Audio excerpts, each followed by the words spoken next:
Hello and welcome to Richard's Comics. Today I want to walk you through my actual comic book room where I keep the majority of my comics. So if you want to just step in here and we'll just do a quick little tour through the room and just show you some of the cool stuff here. So let's start over here. Most of the comics, I keep them on these large shelves to help keep them up off the floor, utilize the vertical space. I figure I could just show you some of these. I have my Spider-Man figure, but one of my friends gave me for my birthday not too long ago. I have various other pulp cultural stuff, Captain America. We have Avengers that they gave away at the movie theater from one of the MCU movies. We have a Thor Ragnarok. Also, got this really cool lineup of the various DC heroes and villains.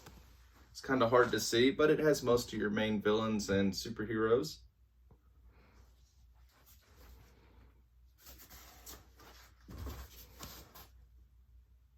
Okay, so if we pan over here, come see some other cool knickknacks that we have. Of course, we have the COVID, even superheroes pay attention to COVID. We have this cool Batarang with Batman and some of his rogues, villains, and some of his allies. We have a nice little Black Panther figure. Additionally, we have these boxes with various prints, like the Justice League versus Starro, and Venom from Venom Lethal Protector #2, the cover. Just to show you a sample of what's in some of these. Just pull a random book out of this box. And for example, we have Immortal Hulk #23.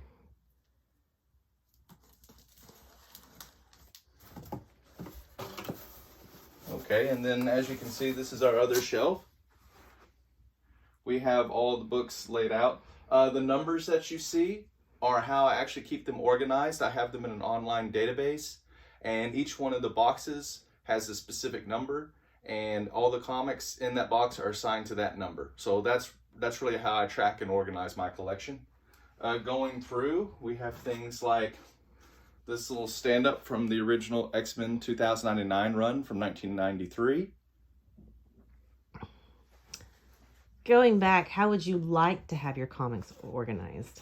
Ideally, what I'd like to do is do an alphanumeric, meaning I'd like to get all of the issues from a run and have them going, of course, from 1 to however many there are. And I'd like to do it by volume and from oldest to newest. But you can see here, given how much space this takes up, and I guess one thing I should have started with is this is about what 30 years of collecting will get you if you're just buying the single issues. There are some trade paperbacks in here, but most of the issues that I have are mostly just single issues that I bought off the shelf. Some of the other stuff we can talk about, we have a nice Black Panther bank here. We have the Darth Vader figure from Rogue One. We have Kylo Ren from The Force Awakens. Going back to about mid-90s, there's a limited run of figures, and this is Luke Skywalker. They also had characters like Chewbacca. We have Batman from Batman vs. Superman. And this particular one, this is my wife's figure. This is Sam Jones, actually signed by Sam Jones. This is Flash Gordon from the cult classic Flash Gordon from the early 80s.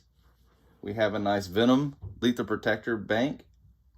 And then also one of the ones, an undersung hero that I always liked, Shadowhawk, again from the early 90s. Jim Valentino, I believe, was the creator. Some other cool stuff here. I have the fold out from the Venomized, which was part of the Venom 30th anniversary special. So it was a very cool giveaway that they had at my store. If we go down here, for people who are familiar with this, this is from Chew, a very cool, very innovative Image comic series. It ran for 60 issues. I think the last issue came out about 4 years ago, 5 years ago now. They did have a volume 2, but I didn't like it as much. It really didn't focus on the characters from volume 1, is why I didn't much care for it. Staying down here, let me see what else I can show you real quick. We have the various Spider-Man characters.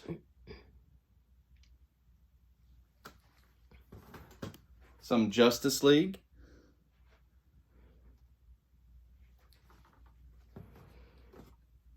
And of course, the Man of Steel Superman.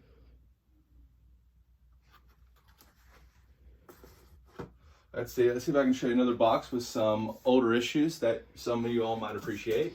And how many books do you think are here? There's probably about 19,000, 20,000 books here, I would say.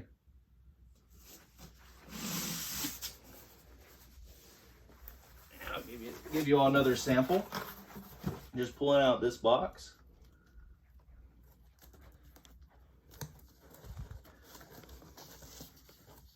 We have, for example, this is Action Comics number 745. And this is from about, as you can see from the little shield here, it's from 1998. It's the 23rd issue, story-wise, in 1998. Another sample out of here. This is from Fantastic Four, volume number 3. This is issue number 6. This is after they relaunched all of the main Marvel titles, Fantastic Four, Avengers, Iron Man, Captain America, and they went and relaunched with new creative teams. And this was actually part of, as it shows in the cover, it's actually got written by Chris Claremont and drawn by Salvatore LaRocca. So really good creative team on this this run of Fantastic Four. Let me get one more out of here and show you. For the Todd McFarlane fans, this is the cover of Spawn number 70, also from kind of the late 90s. The thing about a lot of the Spawn books is about the first 50 and below, those were really high print run and easy to find. From really, once you get up to about 100, up to about 250, maybe even 260, the print numbers and how many they put out for Spawn was very, very low. So those issues are a lot harder to find. This is just a classic cover. Yes, it's Greg Capullo back when he was on Spawn. Oh, while I'm in here, let me show you one more. This was pretty cool. I wish they still did some of this. This is Silver Surfer half. And for those who remember, it has Wizard. This is back when Wizard magazine was printing, and you were able to mail away and get a half issue for a lot of the popular titles at the time. In fact, I still have the Wizard Certificate of Authenticity on the back. So this was a really cool program that they ran for, most of Wizard's run from the early 90s up to about the mid-thousands. So if you see these, I recommend you pick these up. These were very cool.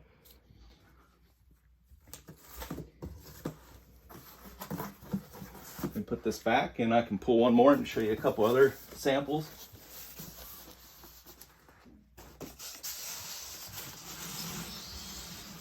We'll pull box 87 here.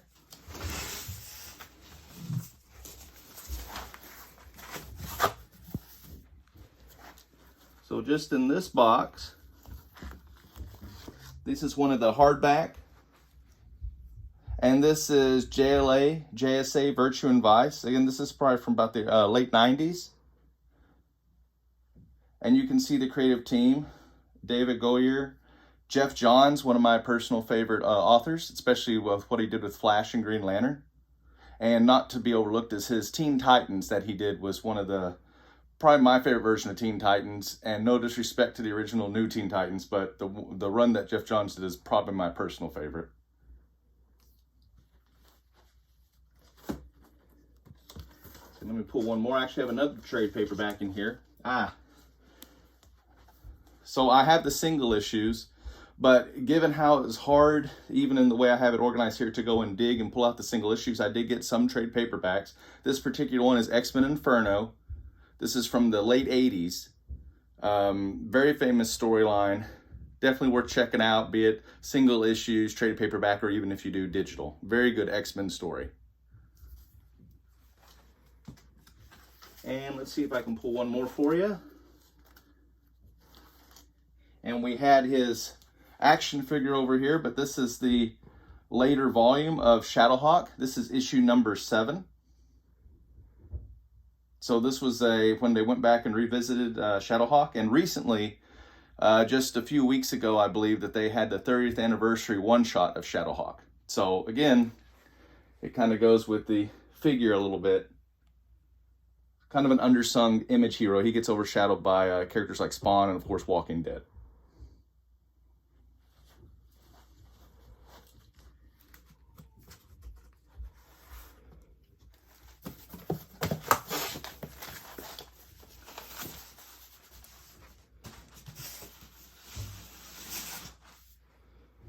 So I know this was kind of a quick tour, but you can kind of get a scale of just how long I've been collecting and how many different books and genres that I follow. Everything from Marvel to DC to Image and various other publishers. Been really passionate about this hobby for a long time. Really like to see the evolution of the characters and where the storylines go. But anyway, I appreciate your time just walking through my room today and looking at my collection. And I hope you all have a good day.